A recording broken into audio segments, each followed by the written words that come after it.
Menurut kalian mending bayar buat videographer atau wedding content creator ya? Ungke, ungger, ungke, ungger.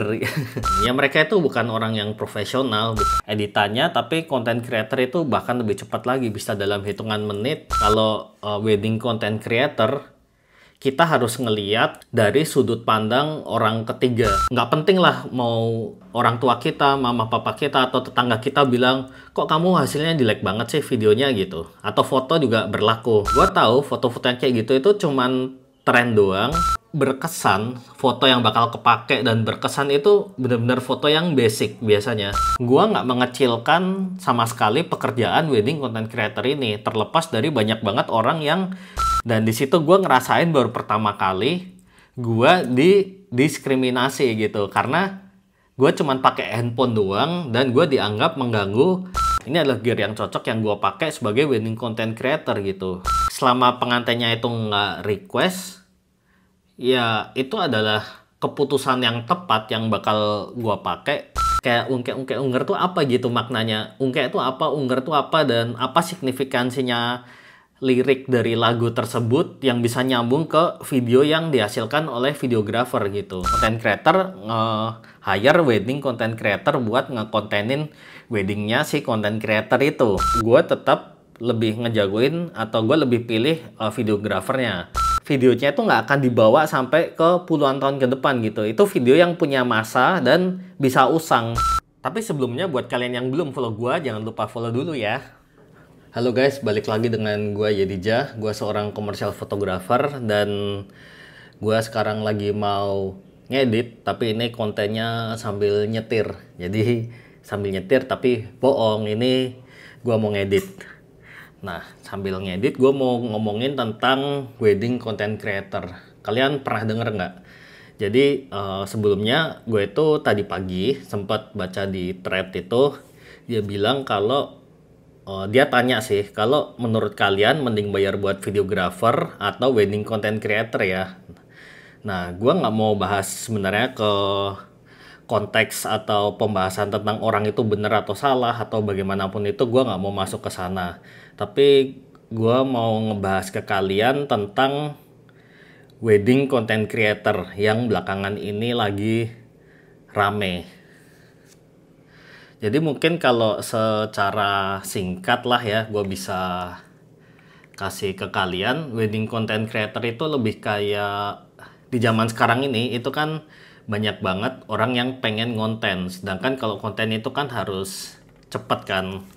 Beda dengan hasil dari videographer yang memang dia mungkin beberapa minggu atau bisa sampai beberapa bulan gitu. Sedangkan pengantin itu kalau dalam weddingan pasti dia pengen eksis dan biasanya mereka itu nggak sempat pegang handphonenya. Maka dari itu muncullah sebuah demand yang namanya wedding content creator. Nah, gue mau ceritain sedikit pengalaman gue dulu, atau mungkin kalian adalah yang pernah punya pengalaman gitu tentang wedding content creator ini. Jadi belakangan ini mungkin sekitar awal tahun ini, awal 2025 ini, gue sempat motret di Bogor sama teman gue sebagai wedding photographer. Jadi di sana itu ada 2 fotografer, 2 videographer, dan juga ini nih ada 2 orang lagi, yaitu orang yang ngeliput tapi pakai handphone doang gitu, dan mereka menyebut diri mereka itu sebagai wedding content creator. Jadi ya nambah lah gitu. Jadi udah ada fotografer, videografer, ada SDI juga. Berarti kan biasanya entah editan itu dilakukan oleh videografer atau mereka ngebayar 1 orang editor lagi gitu buat ngedit same day editnya wedding tersebut gitu. Terus ya banyaklah cerita di sana, dan itu juga pengalaman pertama gue ketemu dengan wedding content creator, gue kerja bareng mereka gitu. Dan ya mereka itu bukan orang yang profesional, bukan yang beneran mereka ngerti angle, arus medium shot, long shot, apa segala, bener-bener pure content creator lah gitu. kalian tahu sendiri konten-konten yang dibikin di sosial media gitu yang memang bertujuannya itu buat nge-engage gitu kan. Terus kenapa orang ini bisa tanya gitu, apa bedanya sama videographer dan kenapa dia bisa membandingkan kedua hal ini? Mungkin karena dia sama-sama ngeliat kalau kedua itu sama-sama ngeliput gitu. Tapi menurut gua sebenarnya adalah beda tujuan antara videographer dan content creator, dan ini bukan mendiskreditkan profesi tertentu karena menurut gue kedua-duanya ini tuh punya fungsinya masing-masing gitu. Content creator itu lebih buat fast content, beda dengan videographer yang tadi gue bilang hasilnya itu kan bisa beberapa minggu, beberapa bulan, bahkan ada yang sampai beberapa tahun gitu, meskipun sekarang udah jarang ya sampai tahun-tahunan gitu. Lalu tujuannya juga beda. Kalau wedding content creator itu kan memang yang mereka kejar itu short form content, jadi mereka bakalan outputnya itu pasti bakalan konten pendek-pendek tuh, ada yang mungkin semenit, 30 detik mungkin, atau benar-benar mereka mencari sesuatu tuh yang viral yang bisa meng-engage orang gitu. Dan platformnya juga beda. Kalau content creator itu kan pasti platformnya udah pasti ke sosial media kan, sosial media entah sosial media si orang tersebut atau bisa juga sosial medianya dia sendiri gitu, mungkin siapa tahu kan. Jadi udah beda platform. Kalau videographer kan udah pasti platformnya itu mana ya platformnya. Kalau videographer tuh biasanya ya mungkin komputer, laptop, TV, handphone juga bisa gitu, tapi beda lah tujuannya gitu. Dan kalau yang videographer itu mostly atau ya dari dulu lah nge-shoot itu pasti horizontal, beda dengan content creator yang tujuannya vertikal. Dan kenapa sih nggak bisa yang vertikal aja gitu, atau yang horizontal aja kita crop jadi vertikal? Ya sebenarnya bisa, tapi makan waktu gitu. Beda dengan kalau content creator itu kan biasanya sih udah pasti pakai, mungkin 90% yang gua tahu itu pasti pakai handphone gitu. Dan kalau mereka pakai handphone udah pasti keuntungannya adalah mereka bisa edit secara cepat juga gitu di CapCut misalkan. Bahkan orang SD itu kalah, meskipun SD itu udah bisa dibilang cepet kan, mungkin 2 jam 3 jam udah selesai editannya, tapi content creator itu bahkan lebih cepat lagi, bisa dalam hitungan menit mereka udah bisa deliver hasilnya gitu. Bukan berarti yang content creator lebih bagus, itu juga bukan berarti kan. Tapi yang pasti yang dikejar dari content creator adalah udah pasti viralitas gitu.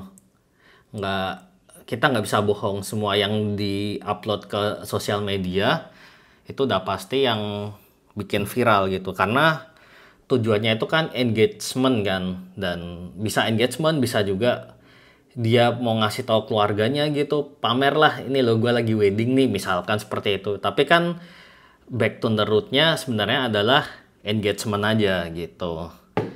Dan beda dengan yang pengalaman tadi gue udah sempat bahas, kalau yang videographer itu yang outputnya adalah horizontal.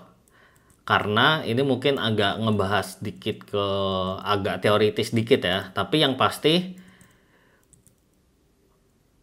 gue yakin 90% dari kalian, meskipun kalian udah terbiasa ngelihat konten vertikal, tapi kalau kalian ngelihat konten yang horizontal itu kalian jujur lah sama diri kalian sendiri, pasti hasilnya itu akan lebih imersif gitu loh. Ya sama lah kayak di film-film box office atau apa kan, mereka bisa bikin vertikal gitu, tapi masternya, outputnya itu udah pasti di horizontal dan lebih imersif. Kenapa?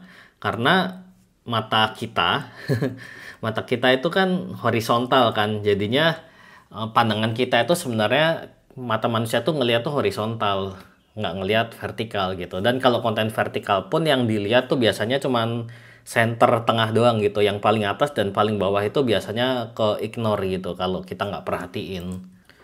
Terus juga perbedaannya adalah menurut gua, dan ini yang paling penting, yaitu tujuan akhir. Kalau wedding content creator itu tadi gua udah sempat bahas panjang, tujuannya memang engagement di saat itu kan. Karena ya you know lah, kayak story Instagram itu kan hilang setiap 24 jam, TikTok pun juga.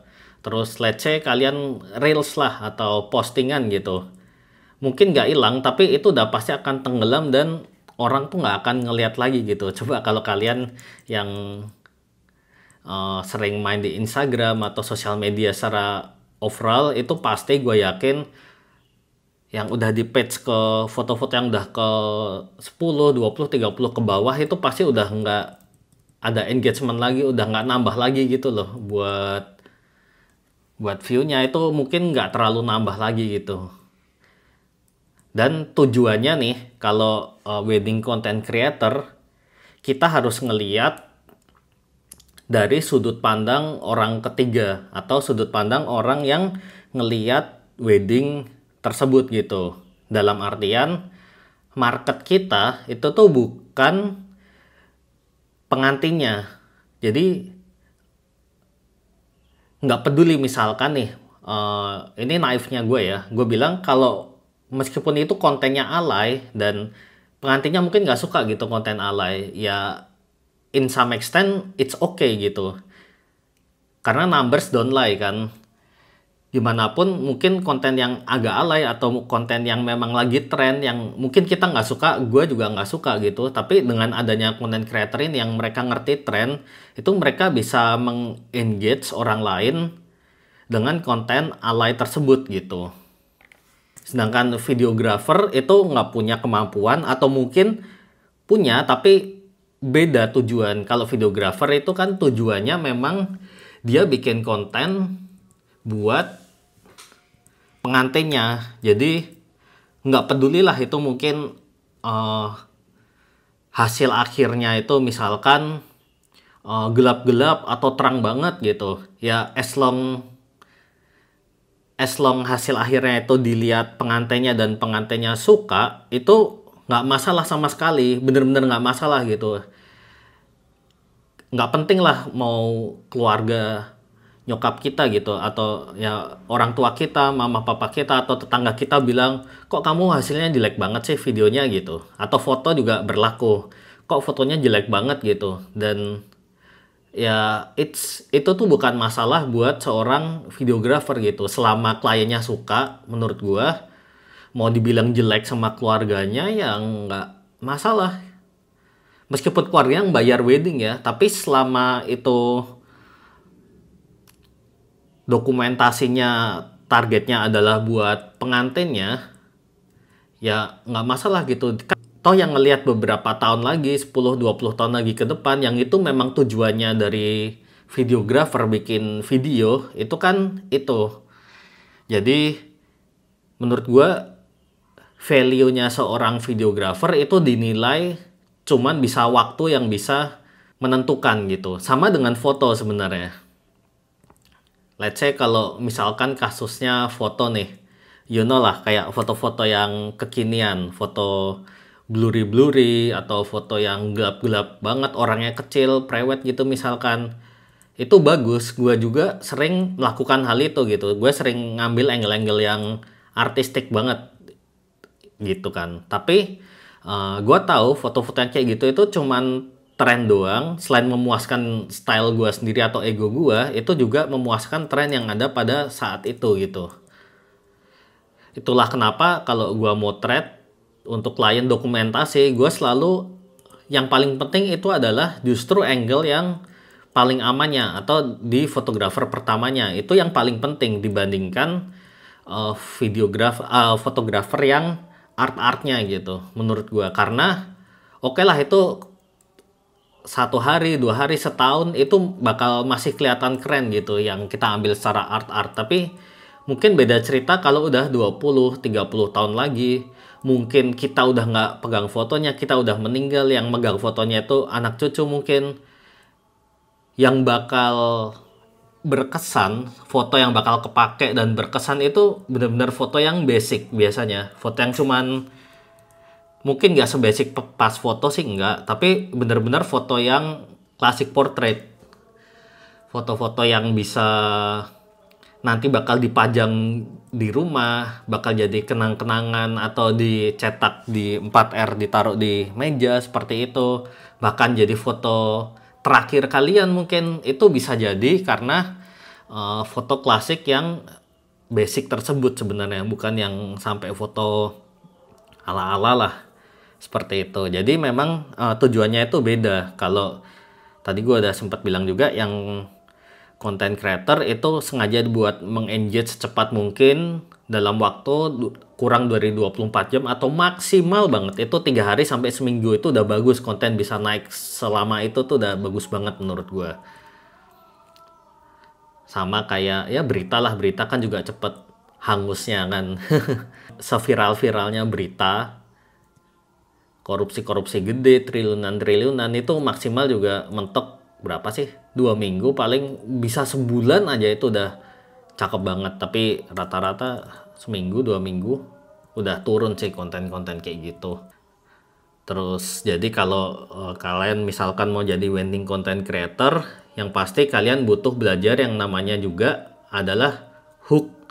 Jadi hook itu kurang lebih sekitar 3-4 detik pertama mungkin, atau bahkan mungkin kalau di TikTok lebih pendek lagi, bisa 2-3 detik pertama itu harus engaging banget sehingga orang itu mau nonton videonya sampai tengah atau sampai habis gitu.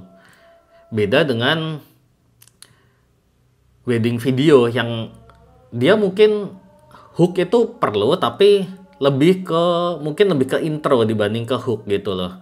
Hook jadi bukan sesuatu yang penting banget, tapi bisalah diselipin supaya video itu kan harus ada dinamikanya, naik turun gitu. Beda dengan dinamikanya sebuah video short yang memang dia itu dari awal tuh harus hook terus di atas dan dia temponya tuh naik terus gitu. Makanya kalau kalian lihat semua konten yang viral-viral itu biasanya pasti lagu-lagu yang jeduk-jeduk, yang memang agak tanda kutip alay kayak gitu, yang apa tuh, pokoknya konten-konten yang seperti itu yang bisa cocok di sosial media. Dan gua nggak mengecilkan sama sekali pekerjaan wedding content creator ini, terlepas dari banyak banget orang yang di thread atau di forum-forum itu menganggap pekerjaan wedding content creator ini adalah sebelah mata. Karena gue udah mengalami sendiri. Gue itu pernah menjadi salah satu bagian part of wedding content creator, tapi gue motret atau gue video, tapi cuma di bagian satu part weddingnya doang, which is yang gue waktu itu pernah adalah wedding dance-nya gitu. Dan di situ gue ngerasain banget tuh. Gue kan udah ratusan kali ya motret wedding, jadi fotografer pertama, fotografer kedua gitu.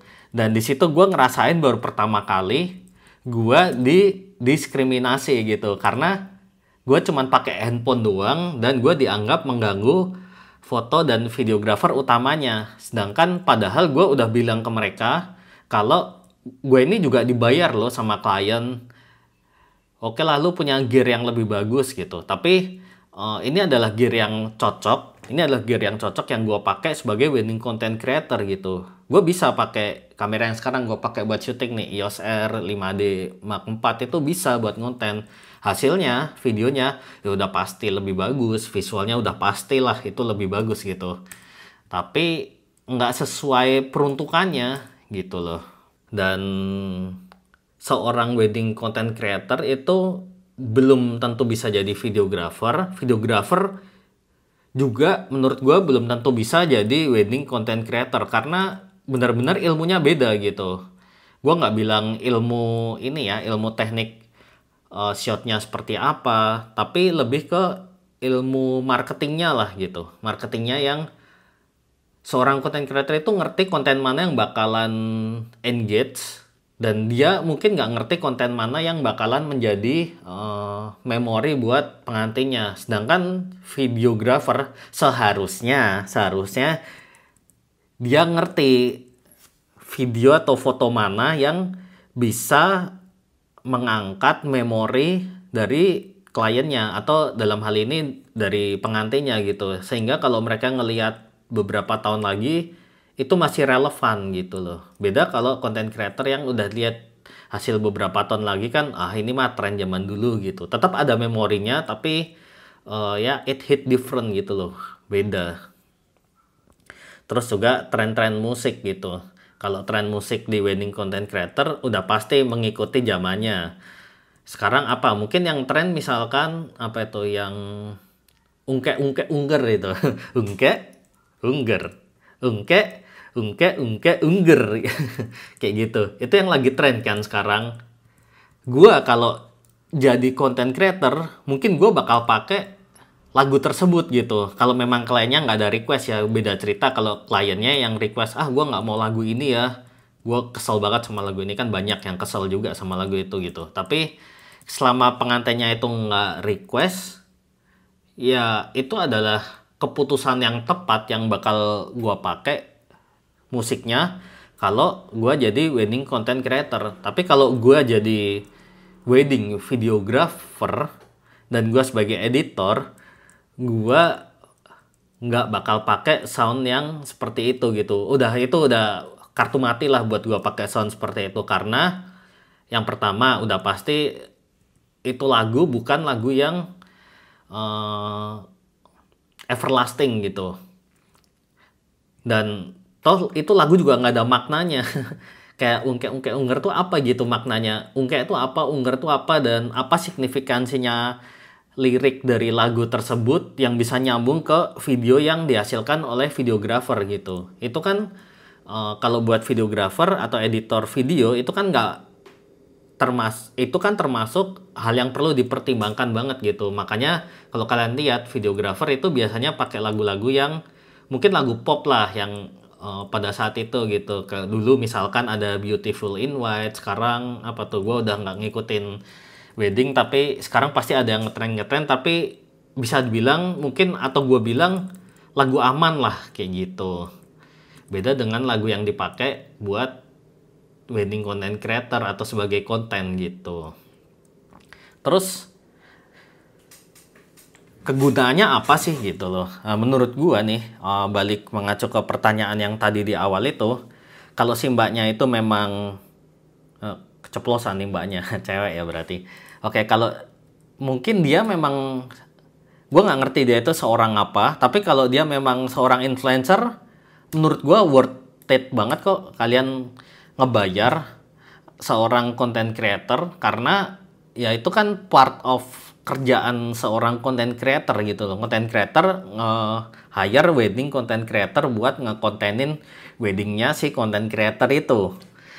Itu kalau mereka bisa eksis di sosial media, itu kan sebagai nilai tambah dari content creator tersebut gitu. Mungkin beda cerita kalau gua atau siapalah orang-orang normis saja, orang biasa yang memang bukan seorang content creator, ya nggak penting, ngapain lu harus mengkontenkan diri lu sendiri gitu. Kayak ya mungkin oke, boleh, tapi nggak terlalu ada signifikansi atau tujuannya itu nggak terlalu ada gitu. Nah, terus menurut gua itu nyikapinya harus gimana? Menurut gue adalah saling menghargai aja lah antara videographer, wedding content creator, itu tuh harus saling menghargai gitu. Jadi nggak ada satu job yang videographer harus merasa superior atau wedding content creator merasa superior, itu nggak ada hierarkinya seharusnya. Tapi kita harus sama-sama saling menghargai. Makanya kalau di weddingan itu gue saranin ya kalian kenalan lah minimal sama kru-krunya yang lain gitu. Fotografer kenalan sama videographer. Dan nanti kalau misalkan ada shot-shot tertentu janjian dulu, nanti misalkan nanti waktu foto di sini gue muter ya, nanti gue follow ya dia dari belakang atau apa, itu kan bisa diomongin gitu ya. Meskipun mungkin nanti ada perdebatan juga, gue maunya gini, tapi bisa diomongin. Tapi kalau gue dipaksa banget nih harus pilih mana yang lebih penting antara content creatornya dan videographer, gue tetap lebih ngejagoin atau gue lebih pilih videografernya. Why? Kenapa? Oke, sama-sama dibayar, sama-sama konten itu penting gitu. Tapi videographer itu yang bikin foto atau video untuk kliennya, karena sebenarnya tergantung eventnya ya. Kalau gua ngomongin wedding, gua akan ngeutamain seorang videografernya gitu, karena dia yang bikin video buat pengantinnya, dan wedding itu kan personal ya. Jadi yang penting pengantinnya happy gitu dengan hasilnya, dan happy-nya itu bukan cuman happy yang setelah selesai acara happy ya, tapi happy-nya itu harus dipertahankan sampai bertahun-tahun, 10, 20, 30 tahun kemudian, bahkan sampai foto itu diwariskan ke anak cucu gitu. Harus bikin foto video tersebut tuh bermakna atau happy gitu ya orang yang ngelihat. Dan itu kan susahnya kita sebagai fotografer atau videografer kan, dan tantangannya memang di sana yang nggak banyak orang bahas gitu. Orang bahas banyak kan cuman teknis aja, tapi intinya sebagai wedding atau intinya sebagai foto atau videografer wedding kan di sana gitu, di memoris yang ditangkapnya, bukan di semata hasil akhirnya aja. Terus mungkin beda cerita nih kalau tadi misalkan konten product launching, let's say product launching itu sama-sama kuat nih, sama-sama alpha, misalkan videographer dan content creatornya. Menurut gue yang harus diutamain itu adalah si content creatornya. Kenapa? Karena product launching itu videonya itu nggak akan dibawa sampai ke puluhan tahun ke depan gitu. Itu video yang punya masa dan bisa usang. Meskipun sebagus-bagusnya kita bikin highlight video, let's say lah misalkan company profile gitu, mungkin nggak masuk lah. Oke, tadi yang launching product event, sebagus-bagusnya kita ngedit, videographer yang bikin, tapi kalau di situ ada content creator, menurut gue itu harus diutamain, karena yang dia kejar dari sebuah event product launching itu kan engagement. Makanya brand itu banyak ngundang influencer, banyak ngundang artis-artis, bayar mahal bahkan buat artis tersebut, karena influence-nya itu yang dicari gitu. Jadi ya sama-sama saling menghargai, saling mengerti, dan prioritas mana yang lebih penting menurut gua. Komunikasi itu tetap paling penting. Dua-duanya bagus, dua-duanya lagi ngetren, yang terutama wedding content creator. Gimana? Kalau kalian seorang content creator atau wedding content creator, mungkin kalian bisa tulis di kolom komentar. Dan menurut kalian gimana itu tadi pernyataan atau opini gue itu gimana menurut kalian? Coba tulis di kolom komentar. Dan jangan lupa kalian subscribe channel gue. Dan kita ketemu di video-video selanjutnya. Thank you, bye.